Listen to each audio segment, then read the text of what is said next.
السلام شاہ بنی آدم سید الانبیاء امام الانبیاء بیعت و مولا حضرت محمد مصطفیٰ احمد مصطفیٰ صلی اللہ علیہ وآلہ وسلم کی بارگاہ الہی میں درخواست ہے کہ اس کے بعد دعا ہے کہ اللہ رب العزت میری تھوڑی حاضری اپنی بارگاہ میں قبول فرمائے۔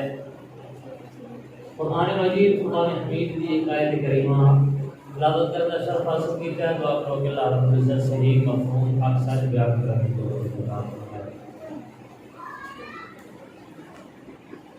ربیع الاول شریف کا مہینہ جلوہ افروز ہے۔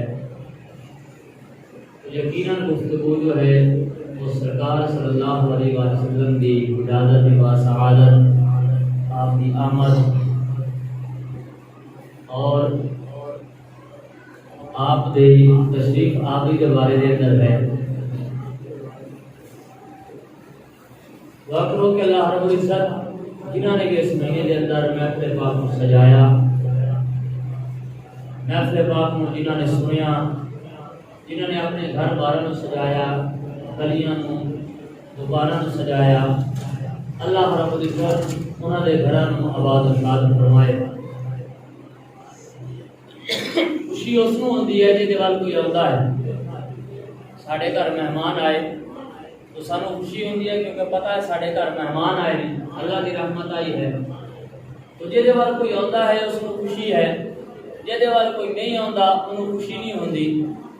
ساڈے نبی الحمدللہ سانو جو اعلیٰ حضرت نے عقیدہ دیتا ہے وہ یہ ہے کہ ساڈے ال سرکار آئے نے، لہذا سانو خوشی ہے۔ فرمایا بازار سجاؤ، گلیاں سجاؤ، گھر بار سجاؤ اور اپنے دلانوں اس کام واسطے کھول دیو کہ اس مہینے کے اندر سرکار کا میلاد مناونا بھی ہے اور سرکار کی محفلوں سننے واسطے بھی جانا۔ یہ کہ صرف میلاد منا لیا ہے، اتنے سرکار کا ذکر ملے، اتنے سرکار کا ذکر سننے ملے، اتنے پہنچو اور سرکار کے ذکر کو سن کے اپنے دلوں کو منور کرو۔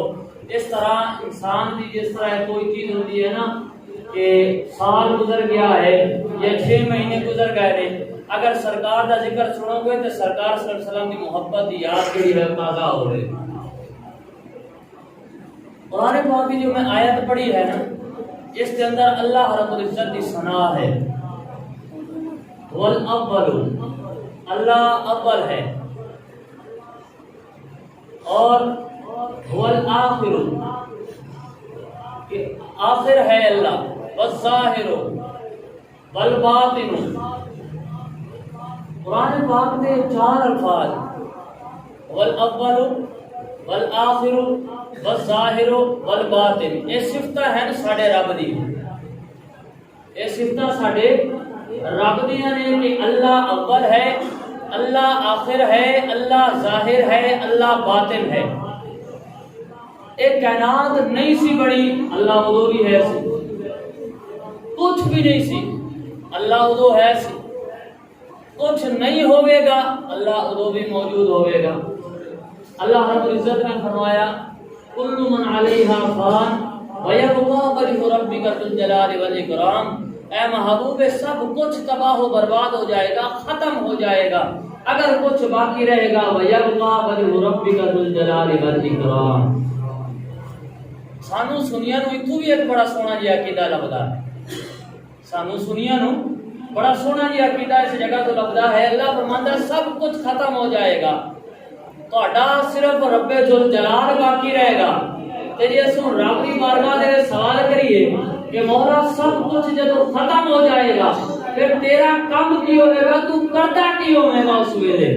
ہر چیز تے ختم ہو گئی، نہ دنیا ہے نہ دنیا دار، نہ کسی نو رزق دینا ہے، نہ کسی نو اولاد دینی ہے، نہ کسی نو صحت دینی ہے، نہ کسی نو کچھ ہو دینا ہے، نہ کوئی دعا منگنے والا، نہ کوئی فریاد کرنے والا، کوئی بھی چیز نہیں ہے۔ اللہ نے فرمایا کل من علیہا فان، ہر چیز اس کائنات تو ختم ہو جائے گی، باقی فقط رب دا نام ہوئے گا۔ مولا تو کردا کی ہوئے گا؟ اللہ نے فرمایا میں وہی کرتا ہوں گا اپنے محبوب تے درود پڑھدا ہوں۔ ایسا سنیا نو اتو بڑا سونا جی عقیدہ لگتا ہے کہ اللہ اس ویلے کوئی کام نہیں ہوگا، ہر چیز تے ختم۔ فرمایا نہیں، میں اس ویلے بھی اپنے نبی تے درود پڑھدا ہوواں گا۔ پتہ یہ چلیا اللہ دا بھی نام باقی رہے گا، ساڈے نبی دا بھی نام باقی ہوئے گا، کیونکہ میرا اللہ درود پڑھدا ہوئے گا ساڈے نبی دی ذات تے۔ اگے سماعت کرنا کہ هو الاول، پہلا ہے اللہ۔ قرآن پاک کے اندر اس آیت نو حمد خدا گنیا جاتا ہے۔ حمد خدا، حمد ہوندی ہے جڑی اسی اللہ دی تعریف کرتے ہیں۔ اللہ دی تعریف جدوں ہی کیتی جائے گی انہوں حمد کیا جائے گا، ثنا کیا جائے گا۔ ثنا کسی اور دی بھی ہو سکتی ہے، حمد جڑی ہے وہ فقط اللہ دی ہوندی ہے۔ اور دنیا دی سب تو بہترین حمد جو ہے وہ ہے سورہ فاتحہ، الحمدللہ رب العالمین۔ اے جڑے الفاظ ہیں نا پہلے الحمدللہ رب العالمین، یہ دنیا دی سب تو بہترین حمد ہے، اور اس حمد تو بعد کے آج تک نہ کوئی حمد بیان کر سکیا ہے اور نہ ہی قیامت تک کوئی اللہ دی حمد نو بیان کر سکے گا۔ اور مفسرین کرام بیان فرماتے ہیں کہ جو الحمدللہ رب العالمین کے الفاظ نے یہ نہ تواڈے نے نہ میرے نے، یہ کس دے نے؟ یہ ساڈے نبی دے الفاظ نے جڑے آپ نے اپنی زبان مبارک دے وچوں میرے پاک رب دی حمد و ثنا بیان کی ہے۔